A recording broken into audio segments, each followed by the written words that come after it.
Morning student. आज हम हमारा हिंदी का पार्ट 2 हमारा घर देखेंगे। ठीक है, तो पार्ट पढ़ने से पहले हम सबसे पहले उसके शब्दार्थ देख लेते हैं। शब्दार्थ में हम देखेंगे, पहला शब्दार्थ क्या है हमारा? सुरक्षित, जिसकी अच्छी तरह से रक्षा की गई हो या संभाल कर रखना। सेकेंड हम देखेंगे परेशानी, परेशानी मतलब कठिनाई। थर्ड विभिन्न मतलब अनेक प्रकार के। खतरा, डर, जोखिम। फिफ्थ विश्व, विश्व मतलब संसार।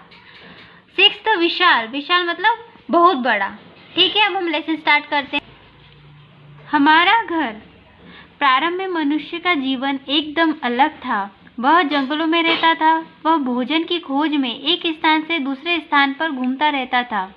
मनुष्य को हमेशा जंगली जानवरों का डर रहता था। साथ ही सर्दी, गर्मी और बरसात के मौसम में भी उसे अनेक परेशानियों का सामना करना पड़ता था। मनुष्य क्या था?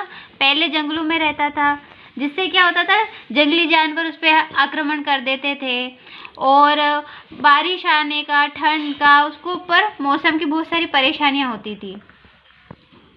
सुरक्षित स्थान की खोज करते करते एक दिन मनुष्य ने पहाड़ में बनी एक गुफा देखी। अंदर जाने पर उसने पाया कि यहाँ तो हर प्रकार की परेशानी से बचा जा सकता है, चाहे वह जंगली पशु हो या विभिन्न प्रकार का मौसम।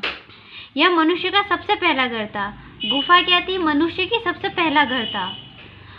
कुछ दिन तक तो ठीक रहा, पर फिर छोटे पशुओं से इस घर में भी मनुष्य को खतरा पैदा होने लगा।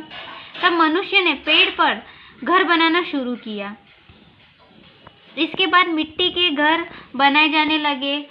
आज भी कई इलाकों में लोग मिट्टी के घरों में रहते हैं। ये घर गर्मियों में ठंडे रहते हैं। उसके बाद मनुष्य ने ईंट, चूना, पत्थर आदि से घर बनाना सीखा। आज के अधिकांश घर इसी प्रकार के हैं। ये घर कई तरह के बनाए जाते हैं। ये एक मंजिल के भी होते हैं और अनेक मंजिल के भी होते हैं। ठीक है, जिन स्थानों पर भूमि की कमी है वहाँ लोग पानी में नौका घर बनाकर रहते हैं। जैसा आपने देखा होगा, कहीं कहीं पे ना बोट के अंदर ही लोग घर बना के रहते हैं, नाव के अंदर ही घर बना के रहते हैं, क्योंकि वहाँ पे ज़मीन की कमी रहती है। फिर दुनिया में आज भी ऐसे लोग हैं जो एक स्थान पर टिकते नहीं हैं। ये एक स्थान से दूसरे स्थान पर घूमते रहते हैं। इन्हें बंजारा कहते हैं। ये अपना चलता फिरता घर अपने साथ लेकर चलते हैं, जिन्हें कारवा भी कहते हैं। विश्व में कुछ ऐसे स्थान भी हैं जहाँ जमीन हमेशा बर्फ से ढकी रहती है। यहाँ के निवासी अपना घर बर्फ से बनाते हैं, जिन्हें इग्लू कहते हैं। आपने इग्लू देखा होगा, बर्फ से बना हुआ घर रहता है जो। यह तो हुई हम मनुष्यों की बात, यानी ये सारी बात तो क्या हो रही है अभी? मनुष्यों की। सृष्टि की हर छोटे बड़े जीव जंतुओं को घर की आवश्यकता होती है। आवश्यकता मतलब ज़रूरत।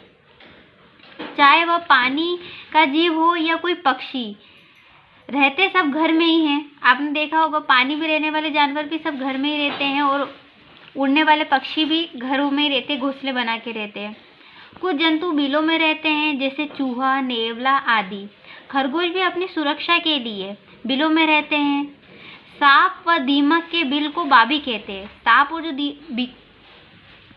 दीमक के बिलों को क्या कहते हैं? बाबी कहते हैं।